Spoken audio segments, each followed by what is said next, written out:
Today's conversation includes mature topics about the adult film industry and legalized sex work and may not be suitable for all audiences. Although an important and educational conversation, listener discretion is advised. You're listening to Taking Note Conversations with Erika Washington.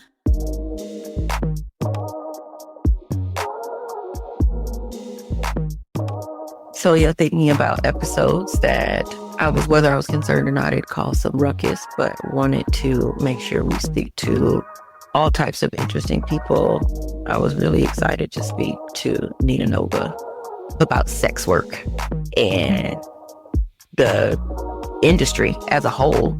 You know, Nevada being the only state with legalized prostitution in the United States makes it very unique.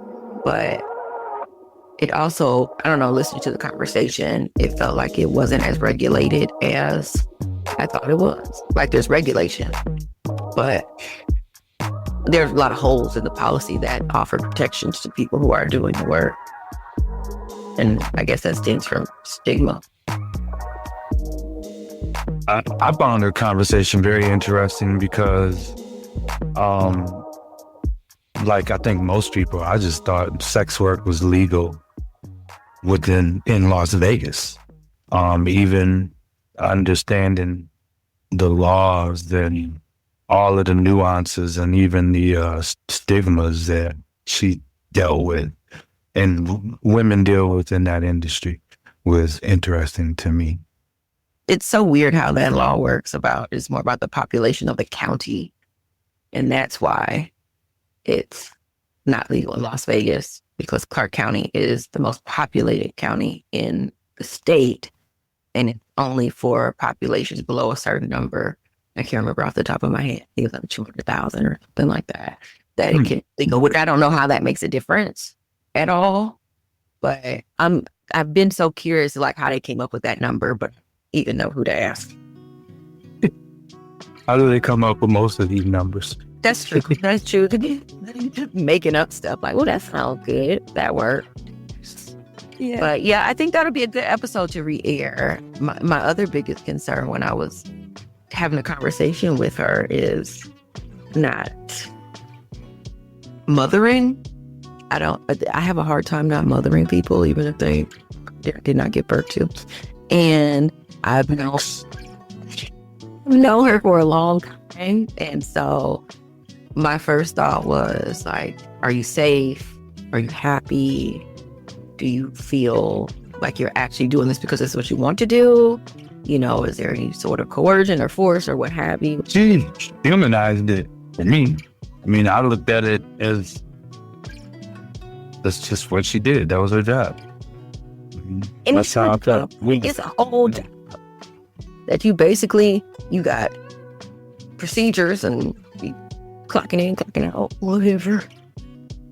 Yeah, I felt like you were very genuine, and I was also I feel like I was also a little surprised by how proud she was to be doing this work, and it was very exciting for me to hear about that, and she really felt like it was an empowering thing, and like that was and it was a place that she could find agency. That was very exciting, but it was outside of the legalized like brothel systems in the state of Nevada, because those were surprised. I was really surprised by how restrictive she said working in that was. Like because she did that for like just a few weeks or like a month, I think, and her stories made it sound like not the best time. Yeah, she didn't like that. Yeah, it was wild. Yeah. But I think people will enjoy listening to the episode again. Yeah, I think so. All right. Well, cool. Well, Nina Nova, it will be.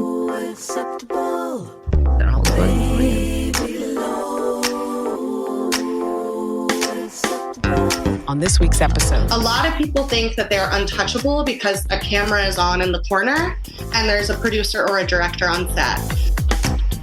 At the end of the day, we are all at risk because of the work we do.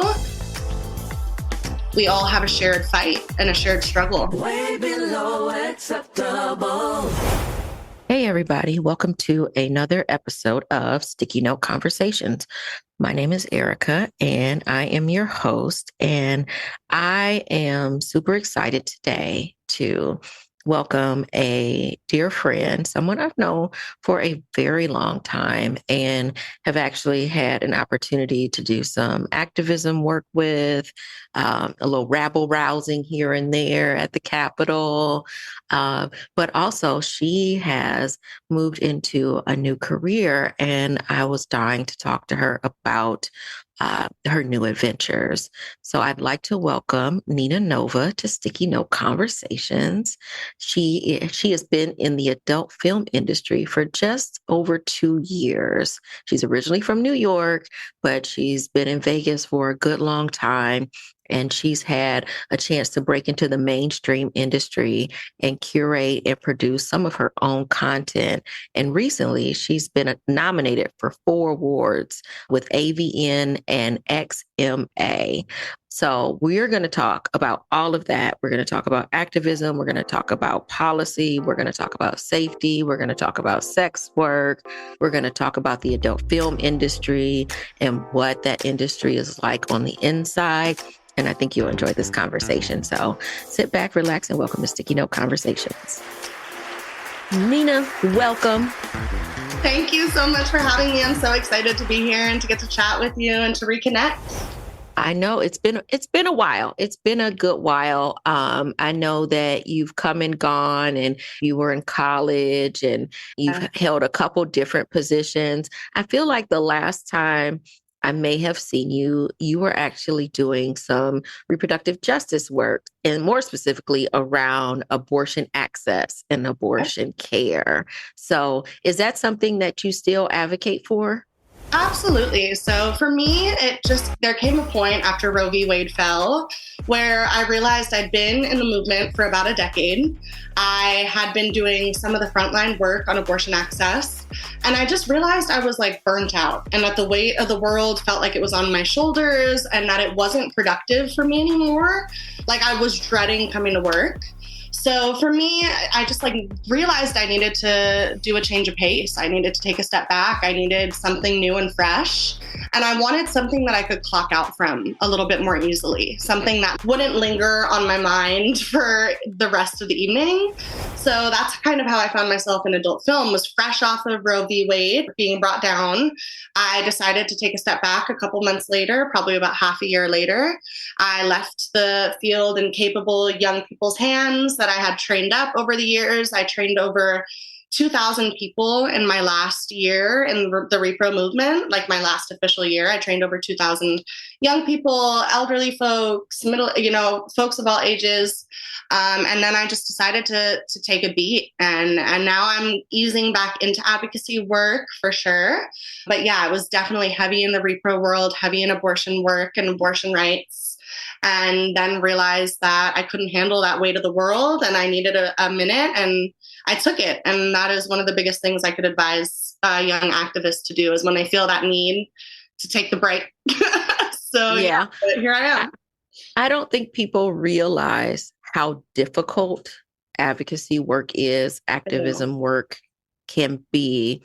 And I've said on a multitude of occasions that I didn't know that this job existed before I started doing it. I didn't know that I could advocate for a living and make ultimately a career out of it, because, there's always something else to advocate for. And we never seem to get all the way there. It's always 3 steps forward, 2 steps back. And so, to be able to do this as a career is a privilege, but it is also very much a heaviness that you can't turn off. So I completely understand that. And I'm glad you brought that up. And so to transition from advocacy work into the adult film industry, where did that come from? Like, what was the deciding factor? You just woke up one day and you were like, you know what I feel like doing? I feel like getting nasty. Well, for me, it was a lot of things. So in college, I had been a cam girl already. So while I was doing advocacy work, not everybody knew, but some did. I was doing camming on the side. So I was doing live streaming. I was doing Well, content. tell us what that is so we know. Camming is like, so there are cam sites where girls will live stream, and you can basically have kind of like FaceTime, one-on-one private sessions with models, so cam models. So for me, I started off in a cam studio. Cam studios provide like little dorm room type rooms and spaces for you to cam out of with all the equipment, with technical support, like a break room, like a regular office. So I started off in a cam studio, but those cam studios are typically pretty predatory. They lock you in on contracts. They lock you in. They like basically can have ownership over your camming persona if you don't read the contracts pretty carefully. So for me, I had started out at a cam studio when I was about 19 or 18, and I was always doing it part-time. Like it was always, you know, the extra money. If I needed it, it was there. I went to the cam studio for a couple months, and then I took some time off, started camming from home. So for me, it was like always something that was there, right? Sex work was always something that I could tap into if I needed a break, if I needed a little pick me up, some spending money. And it really did change and save my life from a young age, right? And there's a lot of controversy and conversation around young people under 21 in particular, like 18 to 21, doing sex work. But for me, like it was life-changing and transformative. So while I was doing advocacy work, I was camming. And then in June 2022, I got laid off again, you know. So during COVID, I got laid off from one of my advocacy jobs.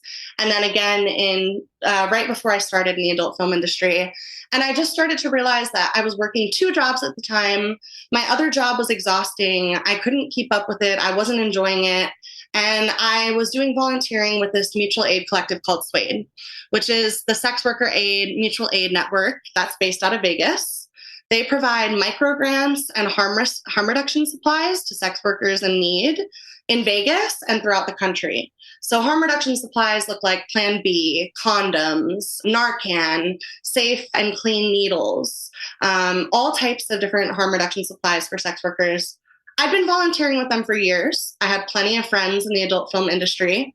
And when I told them that I had been laid off and I was looking for a change of pace, it was like an immediate, like, what if you tried this? Like, we think you could succeed and be good at this. And it was that belief that my friends in the industry had in me at that very beginning point where I had felt so beaten down. I had lost my job. I wasn't sure where I was going. They just believed in me, and like, they offered a new alternative, and it sounded fun and freaky and exciting. And I took it and I dove in. It took me about half a year to like go full time in the adult film industry. But then by 2023, I was full time in the adult industry and really just hitting the ground running. And I haven't looked back since. Tell me what it felt like the first time of having to have sex in whichever form, whether it was intercourse or oral or whatever, on camera. Because in my head, and this is talking about me, somebody who's not done that to hype myself up to do it, and whatever it takes to do it and do it well, right? Because also, you know, you got nominated for awards, so you're doing it well. So how did you get your mind right to do that? Yeah, I mean, there's a lot that goes into it, right? There's a lot of like physical, like body prep that you do, right? Like you're like, you're prepping, you're doing your little like powder room session, your makeup, your hair, you're doing your hygiene rituals. So there's like a lot that goes into like getting into the mental state. For me, it starts with those routines. I'll put on my favorite playlist. Like I created this hype up work playlist with like Megan Thee Stallion and like Saweetie and Kehlani and all these like, you know, really badass babes. So I'll put on that kind of music. For the first time, there was a lot of jitters, but I was really lucky because my absolute first scene was a girl-girl scene with an incredibly amazing ethical porn site that's run by lesbians, run by sapphic women, for sapphic women and trans and non-binary people as well. They feature trans and non-binary people on their site too. But the whole crux of the site is sapphic content. So it's called Queer Crush. And that was my absolute first scene, which was with another, they call us alternative models. If we have like tattoos or piercings or like otherwise look like edgy, they call us alternative. So my scene partner was an alternative model. It was all femmes on set. It was like a super awesome crew of like people that I knew from the industry. And it was really easy to get into the mindset there and to just be surrounded by like-minded people. But that's not the absolute normal way that people get into this industry. Like working for an ethical porn site that's woman queer run is not, that was a privilege and a blessing for sure. So I feel like really blessed, and it was pretty easy that first time. But you know, when I got more into like the boy-girl scene, when I got more into the kink and fetish scene, it's definitely a different warm-up, right? Like now we're talking about like a group scene, maybe, you know, like 8 or 9 people. We're talking about some extreme things, like some extreme fetish, like getting into the mindset for those definitely was different as I developed myself in this career. But that first scene was like, oh my God, smooth like butter, because I got to work for this amazing company with amazing, you know, sapphic queer folk. And that felt awesome, which was a great way to dip my toe in. I want to go back a second. So I want to make sure that everyone knows what all the terms are, including myself. Sapphic. What does sapphic mean? I guess like the easiest way to equate it would be like lesbian. So sapphic equals lesbian, Okay. or like women loving, I guess, or femme loving, right? So sapphic content, I think sapphic content in the adult industry is different than lesbian content, because lesbian content in the adult industry is often more contrived. It's more forced. It's more for the male gaze, right? It's more for the men that are watching it than for the people that are doing it. But sapphic content, like with Queer Crush, is more like how 2 women or 2 femme people would really just enjoy each other and enjoy each other's bodies more organically and naturally. So you'll see like a lot of lesbian content in the adult industry that is just like tongue outside of mouth kissing, like scissoring, like exaggerated moans, all this ridiculous stuff that we know is realistically probably not how most lesbians are having sex. But this Queer Crush studio produces, more sapphic type content, which is more like pure, like woman loving, like femme loving, like how we would really do it if we were just in a room one-on-one, ready to go, which was really exciting. Thank you for explaining that. I think that's also really important piece of information. Another thing you said, you talked about ethical porn. Mm-hmm. So what does ethical porn look like versus non-ethical?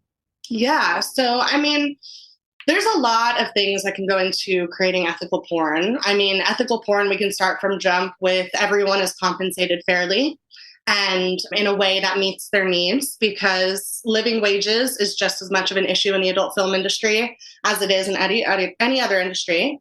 But also we think about ethical porn in terms of like the way it's produced, right? Like, do we have talent liaisons? Do we have consent checklists? So talent liaisons, aka people designated to work with talent to make sure that their needs are met on set, to make sure that no boundaries are crossed.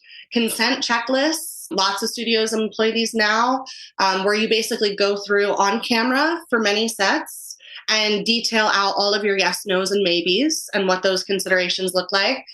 And then if you want to even get further, like ethical porn, like, I mean, the most ethical way to consume porn is to pay for it. A lot of people nowadays just go to Pornhub or Xvideos or some of these tube sites, and those tube sites often rip their porn from these studios. A lot of it's stolen content. A lot of the ways that people consume their porn nowadays is through stolen content. So really the idea is working with studios that have membership models, subscription models, that like pay their performers equitably, that support their performers on set and make sure that their needs are met and their boundaries are respected, that promote you just as much as you promote them. The relationship is symbiotic. And really, that people will pay for the porn that they watch. That is a huge crux of ethical porn consumption is, are you watching stolen or pirated content on like Porn Hoarder? Or are you going straight to the source and supporting producers that pay their performers equitably, and where you're watching like two consenting adults, you're watching a mutual exchange of sexual energy, that boundaries weren't crossed, that everyone, all of their needs were met. So really, there's a couple different like prongs that go into it, but I think the biggest part is it's paid for. Like ethical consumption, no ethical consumption under capitalism, but like if you're going to consume porn, I mean, let's support the people making it, right? Yeah, that completely makes sense.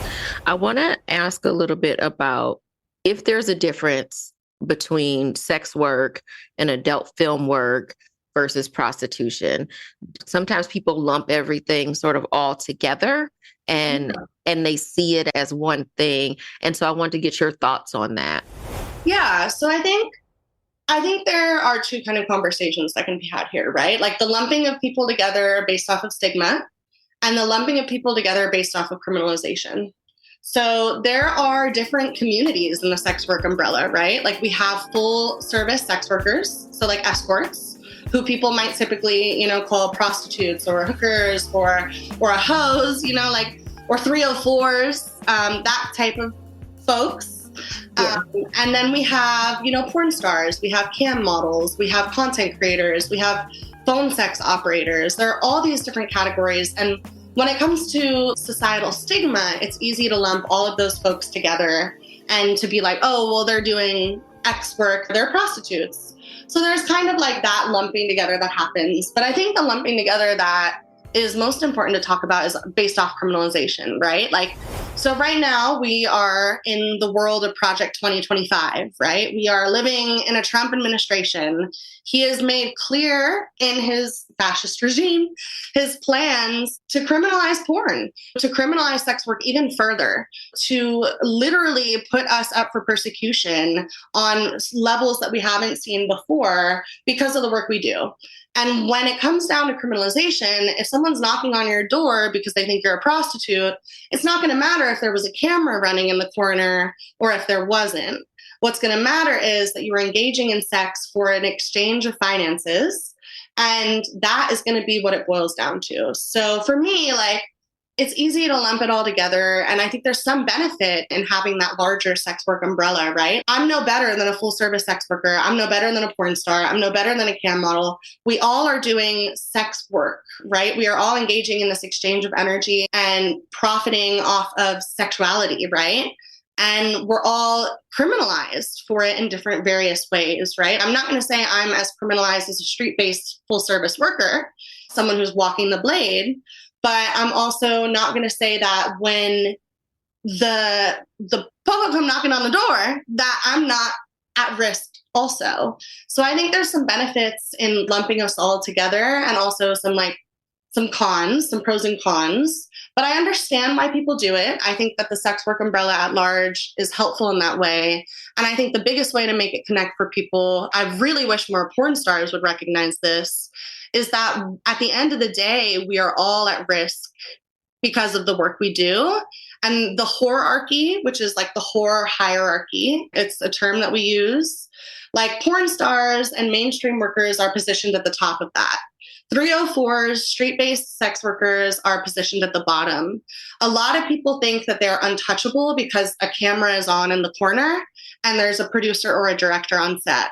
But when we see what's happening in the world right now, like actually us being all lumped together makes more and more sense because it's not going to matter, that camera, when we're starting to see more and more persecution. I think it was in Oklahoma, they just introduced a bill to make distribution, possession, creation, or participation in pornographic material a criminal offense up to 10 years in prison. So carrying up to a 10-year prison sentence, this piece of legislation has been introduced. And now we have to really start thinking critically, like we are going to see more criminalization because of the way all of us are perceived and lumped together, and because we all have a shared fight and a shared struggle. So one of the things I think about with pornography specifically is that it's protected as free speech. And with it being protected as free speech, Does that still concern you that this administration or any other local ordinances or what have you could come into play and shut down the work that you're doing? Absolutely, it concerns me. So, I mean, we're seeing attacks on free speech writ large right now, right? Like, we're seeing attacks on gender identity, we're seeing attacks on online content, and we're seeing censorship in ways we've never seen before. But there are really great organizations in the sex work and adult film industry, like the Free Speech Coalition, and they do advocacy and legislative work on the national level to protect us because they know, the Free Speech Coalition knows that pornographic material is protected under free speech and should be as such. But we also know the reality is that there is no such thing as precedent anymore. There is our president who does not care about precedent. And he is willing to do all sorts of wild things that we might not have expected.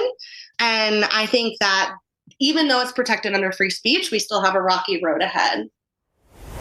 Yeah. And then also being in Nevada specifically, even though neither Clark County or Washoe are technically places where prostitution is legal because of how the statute is written based upon population. Do you think that if you were to go outside of Clark County or Washoe, that like the island in the middle of Nevada would be the only protected place for all of it? You know, what's crazy is I actually did last year spend some time as what they call legal courtesans. So I went out to Pahrump and I actually worked at a brothel, a legal brothel, because I figured if I'm going to be doing this work, like I want to know all sides of it. I want to know all angles. And even though it's protected and regulated in Nevada, you would be just astonished to see what it actually looks like from the behind, from the back end. To work in a legal brothel, to even work legally, is really precarious and exploitative in a lot of ways. So like the legal brothels in Nevada, the ones that I know of take 50% of your pay and they charge you daily rent and you're not allowed to leave the facility at all in most cases. If you leave early before your tour is up, they can fine you up to $1,500, $2,000.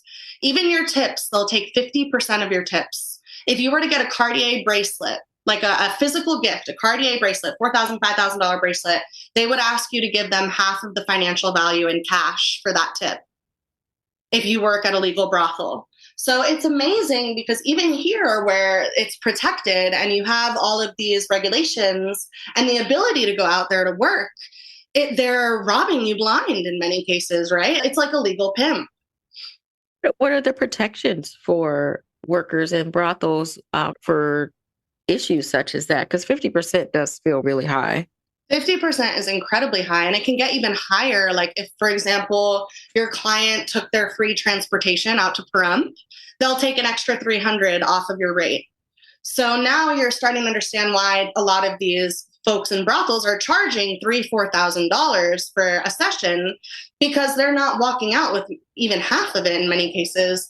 So protections, there aren't many. It's not like we have a union in Nevada for legal courtesans. We do have like adult performer actress guild or actor guilds. So we have adult performer unions, but those wouldn't necessarily apply for full service workers. And even when it comes to other protections in the brothels, like I personally have my fair share of critiques. I think it's very well secure in terms of health, sexual health, right? There are plenty of protections in place, but not all of these brothels even have something as simple as like a panic button in the room. Not all brothels even have that, right? And security can be here and there, maybe not as present. You never actually meet security in my circumstances. I never met security. I never got familiarized with what the protocol would be if there was ever an issue. And there's just a lot of messiness that goes on in legal and regulated spaces that people don't think of, which is why so many people in the industry fight for decriminalization over legalization, because we want the ability to do our work and to be our own boss and to avoid legal pimps just as much as illegal pimps. And we found that in regulated places like Nevada, that is still just as hard. And, you know, working as a legal courtesan, I've also worked independently. Like, I can't say that I would ever want to go back out to another brothel ever again for a tour. Like, my experience was so poor, and it was just a wild experience. I called it sexy jail because it felt like jails. It felt like jail. You got 3 hots and a cot. When you say a tour, how long did you have to be there? At least a week, but people usually tour about 2 weeks at a time. So I was there, I think, 8 or 9 days. And that's a long time to be away from pets, family, children, and to be stuck in a place where you're on all the time. You work a 12-hour shift. So you are getting bar calls at every hour of the night over the intercom. You have to go to the bar, you have to do your lineups, which, like, that's not that much of a problem, but, you know, it's just an exhausting experience to be stuck somewhere. You can't leave for such a long duration of time. And if you're not making money, you're hemorrhaging it. You know, you're paying every day for your room rent. Whatever you do make, they're taking 50%. And you start to think, I could be working a minimum wage job in the city and make more than what I'm making in some cases. Some people do really well. They make $18,000 in a week. Like, that's not unheard of. But it's also interesting when you look at, like, the preferences of people that come into the brothels. Like, for example, I lost out on one of my biggest bookings when I was at the brothel because the guy didn't think I was white enough. And he preferred whiter people. He preferred whiter girls. And it was a $20,000 booking that I lost out on because he preferred a whiter girl. And that is okay. That's admissible in a brothel. That's not discrimination. That's just admissible. I mean, it is, but, you know, like, the dynamics and the politics of even the legal brothels are so fascinating and really shitty at times. But I mean, that is all part of what goes into the larger conversation around decrim versus legalization, for sure. Besides just decriminalization, are there any particular policies you'd like to see happen specifically in Nevada, since it's the only state where it's legal? What do you think would be helpful in the meantime? What policies could be that the legislature could put into place that would be helpful to folks who are currently working? I think first and foremost, it would be no arrest policy. Like, if you pick someone up for soliciting, direct them to a community service, or direct them to a nonprofit, or direct them to a caseworker or a case manager that can manage their care, and make it voluntary. Don't make it forced help, but stop arresting folks who in many cases are being trafficked. Trafficking and sex work go hand in hand. And the biggest people who are able to identify trafficking are consensual sex workers. We know what it looks like to do this work consensually. And if we were worked with more clearly, like, we could help identify trafficking victims. And I think one of the biggest issues we see in Nevada is we have some of the highest arrest rates for prostitution in the nation. I think we might have the highest arrest rate for prostitution per capita in the entire nation, which is crazy, given that we literally have it legalized in 70% of the land of our state. So it's just really interesting. I think the biggest thing is we need to cut down on arrests of consensual sex workers and of trafficked victims. We need to connect trafficked victims to social systems of care. We need to provide more county and government funding to nonprofits like the Cupcake Girls who are serving these communities. We need to see more funding being directed that way. And we need to see just like a less of a priority from the attorney general, from the sheriffs, from the police departments on picking up and booking folks who are perceived to be sex workers. It's just bonkers how bad it is out here. And I would say the same thing goes for even like casino security. There are many cases where Vice will work with casino security on the Strip. And there are many cases of sex workers who are working the carpets on the Strip, getting harassed, arrested, 86'd from all of these casinos. We just need, that can't be the priority. We have other priorities in the state, right? Like, we need to be prioritizing education. We need to be prioritizing public infrastructure, public lands, social systems of care, and support networks. And instead, we're investing how much money every year into arresting and booking perceived sex workers, sex trafficking victims. It's just bonkers. It sounds to me like, and correct me if I'm wrong, that the brothel work didn't feel like you had as much autonomy as the adult film industry. And so was that the main reason why you decided to stay in this space, because you do have autonomy? Yeah, I think for me, one of the biggest parts of sex work has been the autonomy and the agency and the just recognizing your own self-worth and standing in it. So for me, it's always been imperative that the work I do in the adult industry restores my sense of autonomy and agency and doesn't deplete it. And I think in most cases, it does. It does provide autonomy and agency, and it can increase your self-esteem and self-worth. But at the brothel, it definitely didn't feel like I had as much agency or autonomy. And it felt more like I was just a product. And of course, I am commodifying my body. I will not lie about that. I'm commodifying the services I provide. But there was a different connotation for me. And I don't want to say that brothels are all bad or that they're horrible, because there are so many sex workers that have great experiences at the brothels, that love them, that sing their praises. And I don't ever want them to be taken away. I just want more opportunity for autonomy and agency to be added to the fields so that more sex workers can explore other fields and other parts of the industry. Yeah, it sounds like there needs to be some equity, certainly within the financial aspects of brothel work, and especially at a 50%.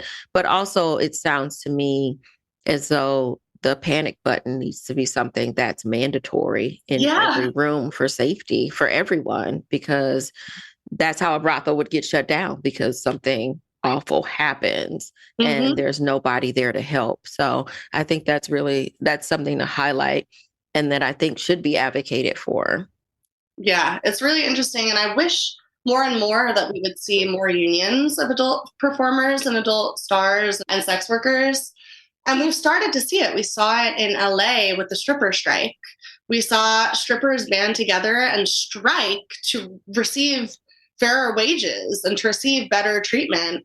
And it's not impossible. It is very realistic and within reach to unionize and to leverage our worker power. But I think that's a harder conversation in this industry because of the vulnerability that this work entails. And because it is so easy to cross the wrong person and to have that reverberate throughout the industry. So I think because there aren't protections, those moments are even higher stakes. And that's seen in your bookability, in your ability to land another gig. But I definitely think there is strength in numbers and strength in our worker power that we are missing. But I'm glad to see it be used and uplifted more, like the stripper strike. Today's conversation includes mature topics about the adult film industry and legalized sex work and may not be suitable for all audiences. Although an important and educational conversation, listener discretion is advised. I want to talk a little bit about safety. I feel as women or femme-presenting people in general know that walking around on any given day, at any given time, can feel unsafe. So then you add walking at night or walking alone or just whatever. There's always these issues of safety, right? So then when you add on top of it being a star in an industry where people have seen you naked, so then they feel like they have an intimate knowledge of you. They feel like they know you, even if they don't. And they think they can come looking for you or whatever that could look like. Did that concern you when you first started? And did people give you tips, or is that a part of the onboarding orientation from other folks who've been doing it longer, where they're like, hey, let me tell you X, Y, and Z, and tell me what that's like, and do you feel safe on a day-to-day basis? Yeah, that is such a great conversation. So I feel like there's this unspoken code in the industry and in the sex work community Sometimes it's spoken, but there are a lot of times where people will come to us and be like, I want to get into the industry. Like, I want to do porn. Like, I want to do adult film. Tell me how. I want to know. A lot of us get irritated by that question, but there's almost a universal agreement that if someone comes to us to ask us how to get into this industry, we're going to share safety information. We're going to share information on how to keep yourself protected. We're going to share the warnings that you need to know, but we're not necessarily going to give you the play-by-play on how to be successful. But there is that unspoken code, I think, where a lot of us know that it can be really dangerous if you get into this industry and you have no prior understanding of the risks that come with it. Like, one of the first things I tell people when they're thinking about getting into this industry is like super basic. Are you prepared for your mother or your father to see what you've done? And if not, get prepared or get off the highway. You're going the wrong direction. That is the first like kind of safety or warning or consideration many of us will give. And then the next is, are you prepared for the possibility that a fan will see you in public? That a fan will come up to you, that a fan might look up your address, or what are the safety considerations you're taking in terms of protecting your digital privacy? Are you using a VPN? Are you using a PO box? Are you making sure that your personal social media is locked down? These are all safety considerations that need to be taken into account because, to be honest, this is a very vulnerable industry. And the fans that we have and the people that follow us do feel a sense of entitlement over our bodies in many cases because they are so intimately familiar with us. There is this sense that, oh, we're always available or we're always on demand because that's the persona that we have to present. And I've had experiences that, like, kind of gave me a glimpse into the dangers of this industry. Like, I had a fan who was pretty incensed and infuriated with me and a couple of my friends who created content together, and who went as far as to find one of our legal addresses to send a pizza with an intimidating delivery note that had her legal name on it, her mom's legal name, and he was sending us death and rape threats at the same time. So he was able to find her address, her apartment gate code, her building code, her legal name, her mom's name, all based off of what he could do on the internet. And that is a very real risk and a very real reality for sex workers right now. And for me, when it comes to whether or not I feel safe on a day-to-day basis, like it is fluid. Before working full-time in this industry, it was also fluid, right? But for different reasons. But now I just did the award circuit. I went to the AVN Expo and award show. And walking from the expo floor to your car in the parking garage, you can feel the jitters. You can feel the insecurity sometimes, right? And while most of my fans are sweet and lovely and delightful, and I treasure them with my whole heart, there are, extremists. And extremists are always worth taking note of because those are the folks that are the most dangerous. I'm hoping there's a list for y'all, like an insider list of these, whether they're social media handles or names or what have you, of like, these are the creepies. And if you see this pop up, go exit stage left. Yeah, there are. So there's definitely like whisper networks. And I think that's how we keep ourselves safe. There are multiple like community online networks, like group chats or Discords or like Signal chats or anonymous Twitter accounts that are basically there for us to try to keep each other safe. And again, I think that's one of the unspoken codes that we see. Like, people in this industry do have a pretty significant investment in keeping each other safe because we know the vulnerability of the work. Even if you don't get along or you don't vibe with someone in this industry, it is rare that anyone's going to deny you safety information or withhold some warning that you need to know about who you're going to work with or a fan. There is a really close-knit feeling of like, we keep each other safe in this industry that I really, really value, that I haven't actually found everywhere. And even in advocacy, I haven't necessarily found in the same way. So it is awesome to be amongst a community that is willing to sometimes put their neck out and like really risk themselves just to keep their peers safe. You talked a little bit about folks needing to be prepared for their parents to see the work you're doing. How'd that go for you? That's a great question. So my mom knew I was a cam girl, and she could swallow that pill easier, although it took her a while.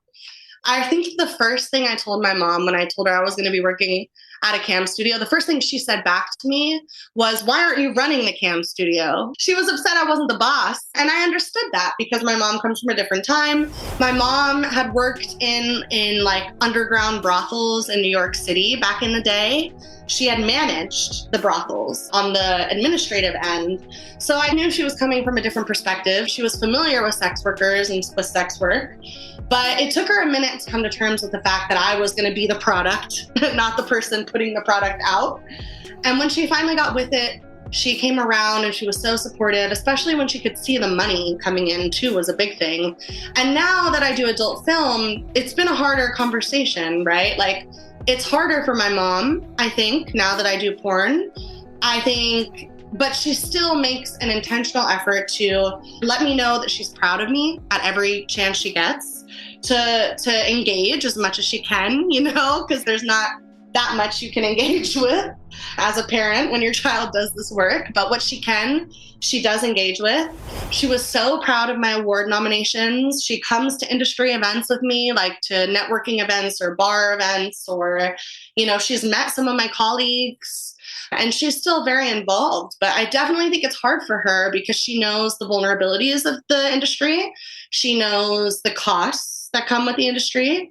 And she knows that it's taxing too, right? It's taxing like any job is.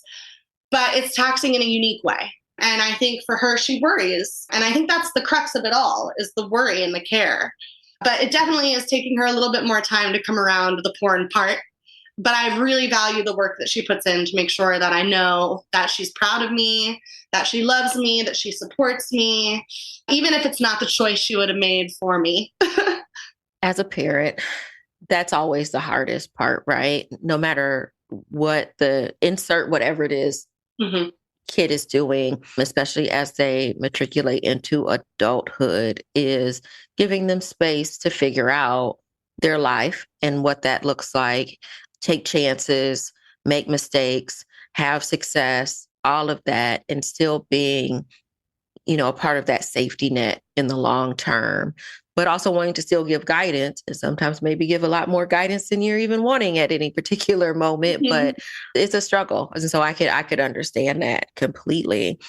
But I'm also glad to hear that it hasn't caused a rift and a hole in that relationship, because I do know that your mom has been a part of your life. I've seen her and you together, you know, it's been a long time, but over the years. And so I know that you all were close. So I'm glad that your choices, that she's supportive in the way that she can be supportive.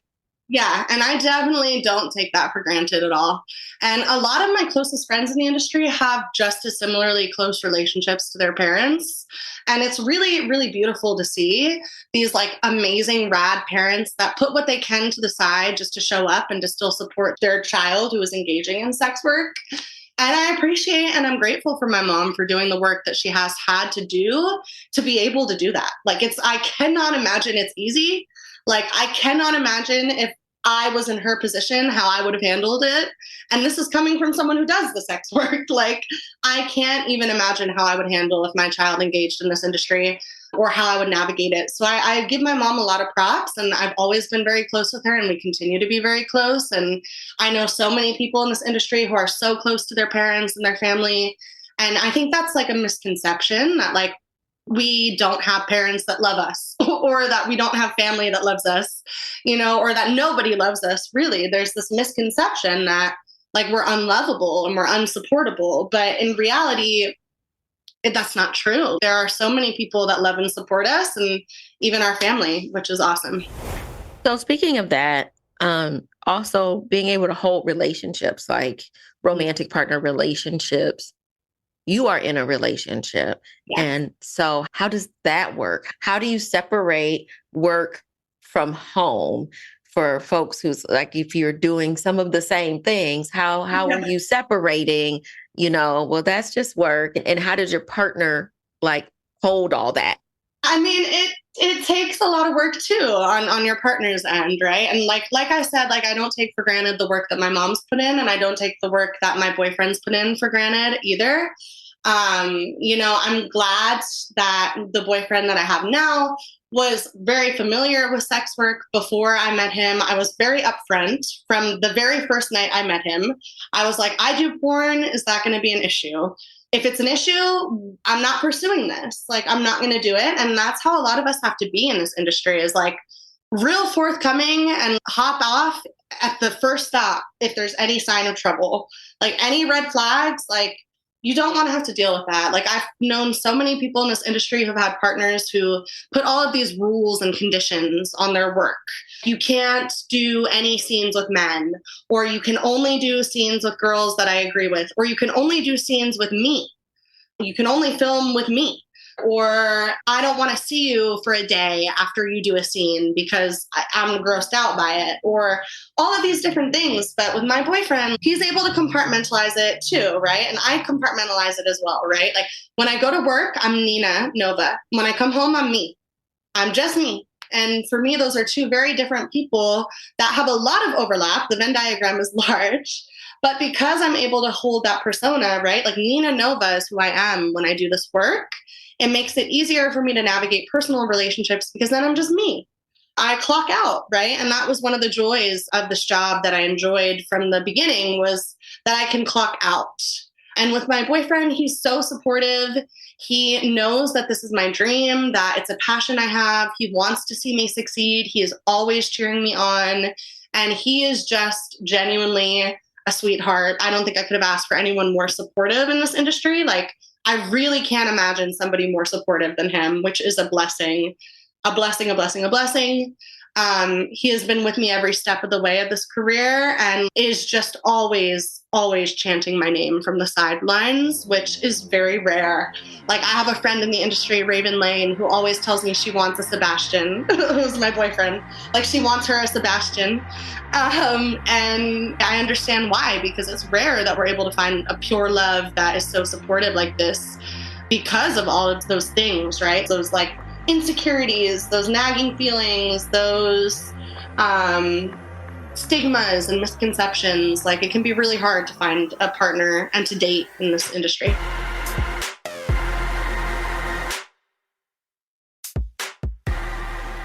How do you stay safe STD wise? I know that there's a lot of testing that has to happen, but also if the folks on set have to test, but then if you have partners, then you have to make sure they're tested, but also making sure they are monogamous or what have you, or that they are using protection, because that's a domino effect, right? All you need is one person to be doing something they ain't got no business doing to then bring it back to everybody else, right? So that's how STDs get passed around. So how can you stay safe?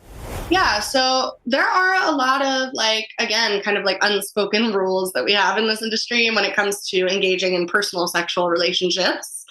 Like there's an expectation that if you're engaging in recreational sex, that the person you're engaging with is tested, that you're using protection, and that you're not on a test at the time, like that you're not sleeping around, quotation marks, and then going to work like 2 days later. So what that means is when you're shooting, you have to be on a 14-day test. So that means within 14 days, you have to have had a full STI panel, which for us is much more extensive than what you're getting at like the center or the Southern Nevada Health District. It's much more extensive than what you're getting there. So we do throat and rectal swabs. We do tests for MGen, which is a new emerging STD that is worth taking note of, that not a lot of civilians know about, but it's really, really tricky. It's actually quite antibiotic resistant. I've had people take antibiotics for up to 3 months just trying to kick this infection. We test for trichomoniasis, we test for HIV, syphilis, chlamydia, gonorrhea.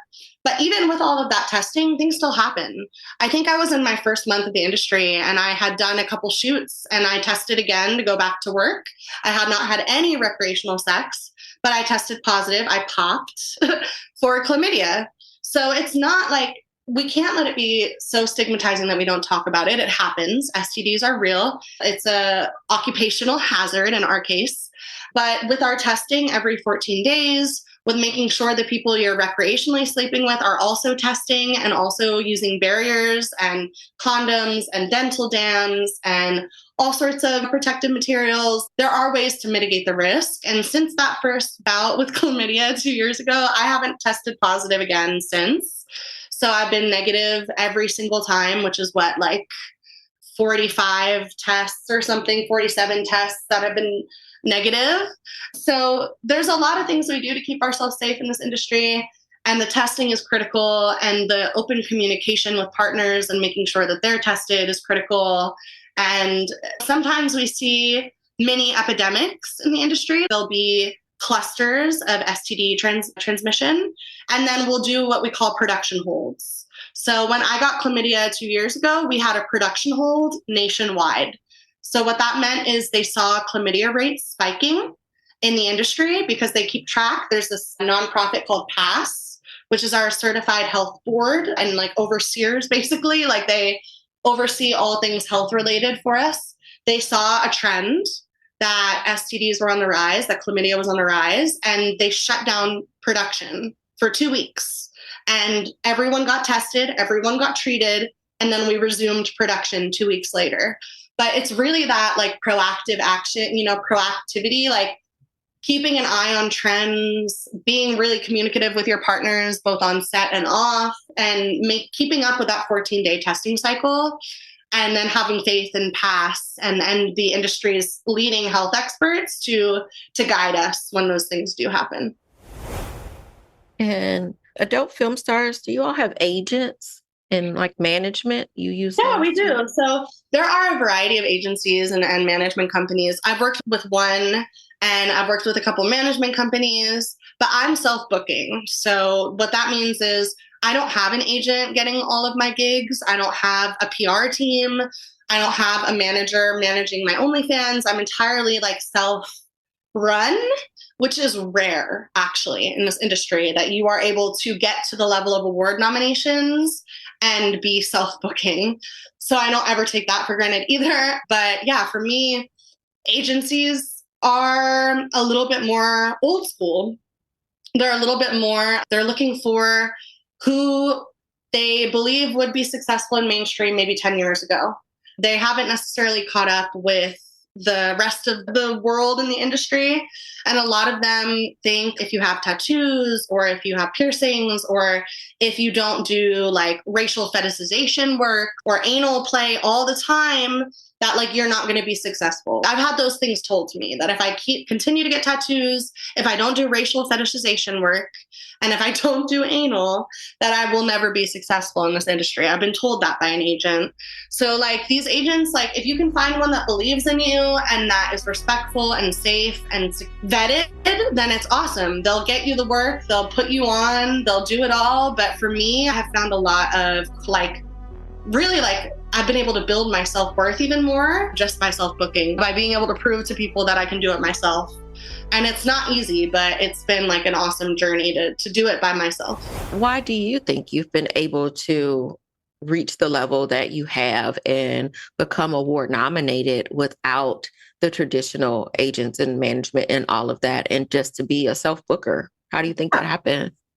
I think for me, I was really blessed in who I knew at the beginning of my career. I was really, really blessed to be surrounded by people who wanted to help me succeed, which is why I'll never say that I'm self-made. Like I will never, ever, like if you hear me say that, slap me. Like I am not self-made. I self-book, but I'm not self-made.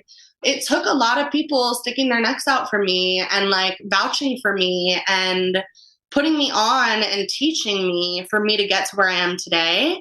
And I think it's because of those like people that, put their hand out and lifted me up that I was able to get this far. But beyond that, to give myself some more credit, I think it's like my resiliency and my ambition and my dedication. Like I am so persistent in this industry, and you have to be persistent. I will literally message directors once a month, every month, once a month, like clockwork, just letting them know my availability, letting them know I have interest in working with them. I have spreadsheets full of directors and producers that I need to contact. I have notes on my phone with PAs that I need to follow and connect with, and other performers that I need to work with. I think a lot of it is just the persistency and the self-belief. If you don't believe you can do it, you're not going to be able to. And if you're not persistent in it and you don't keep showing up and you're not consistent, then you won't. You just won't. After you started talking, then I said, what did I ask her that question for? I know this girl also has a marketing background. You have a marketing background, so you know how to market other things. So in policy, then you know how to market yourself. So I can market this. Asked and answered. Before we go, I want to ask you, you said something earlier about like, this is your dream, like you're living your dream. Tell us what that means, because I think folks might hear that and think her dream is to be in porn. Like, why would she want to be in porn? How is that someone's dream? So I really want you to be able to tell folks, like, what does that look like and why? Why be an adult film star? This is such a great place to kind of like come to a conclusion on. I think for me, there's so much that goes into this career that people don't even notice. There's financial freedom. Like I can make what I used to make in 2 weeks in a day now, which is crazy. It gives me the chance to build my own schedule. I can take time off. If I get burnt out, like I've taken a month off, and that is something that is a blessing. It gives you autonomy and agency. Like you really are in control of your business, your brand, you're in control of your body, you're in control of what you're doing. It's empowering. To me, it's really empowering. Like I don't think I saw myself as powerful and beautiful in the way that I do now until somebody paid me for being powerful and beautiful for the first time, which I know that's like tricky. But I think that gave me some level of like soul level affirmation, like that, oh, wow, there are people out there that will just pay me to be me. And that is powerful and awesome and fiery and ferocious. So I think for me, it's like the financial freedom, it's the independence, it's the being able to build your own schedule, it's the being able to create art. Like it's art at the end of the day. Like I get to create my own scenes, produce my own mini films. Like it might not be Hollywood. Like I always used to tell my mom I was going to be on Broadway, but I ended up on Brazzers instead. But you know what? I'll take it. Like I still get to create art at the end of the day. And I get to provide entertainment to people who are maybe tapping into different parts of themselves that they never knew even existed. I get to help them explore their fantasies. I get to help them do that in a safe way. I get to provide like another way for them to explore their sexuality. And that's just like the cherry on top of, you know, again, the financial freedom, the autonomy, the being your own boss. Like all of those things make this my dream job. It makes it my dream position. And for me, like I have so many dreams. It's not like this is my only final thin dream. I want to go back to school. I want to become a midwife. I want to produce my own porn. I want to have my own studio. I would love to explore even being an agent myself one day. I want to be behind the camera and in front of the camera. I want to open a transitional living shelter for LGBTQ homeless youth. I want to do all of these things, and I have so many dreams, and this is just one way to make those other dreams come true. And I'm grateful every day that I get to do it. I am grateful that you took the time to talk to me about this and to spread awareness about so many issues and give a deeper look into what the film industry is, what it is to work in a brothel, because I think a lot of folks don't get that opportunity to ask anybody. I know I hadn't had this, actually my first conversation with someone who's worked in a brothel, and I appreciate your honesty and your transparency about it. And I think if we have more of that and it's less in the shadows and just automatically feeling seedy or wrong or what have you, there's more understanding.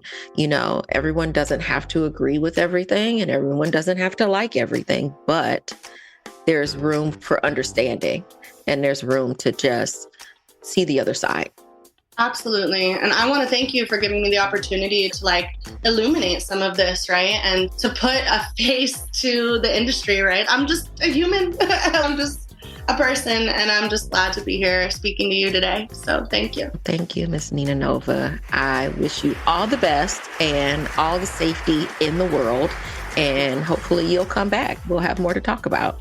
Absolutely. Yes. Maybe after I get my first award. Yeah. All right, y'all. This has been another episode of Sticky Note Conversations.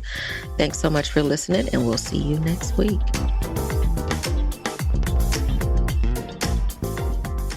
Thanks for listening to Sticky Note Conversations with Erika Washington. Hosted and executively produced by Erika Washington, with editing by Black Gypsy LLC and Simone Endres. Special thanks to KUNV 91.5 in Las Vegas. This show is powered by Make It Work Nevada, a project of Tides Advocacy. And a special thank you to Grove GT Teague and Eno Savad, who made our new theme song, Way Below Acceptable.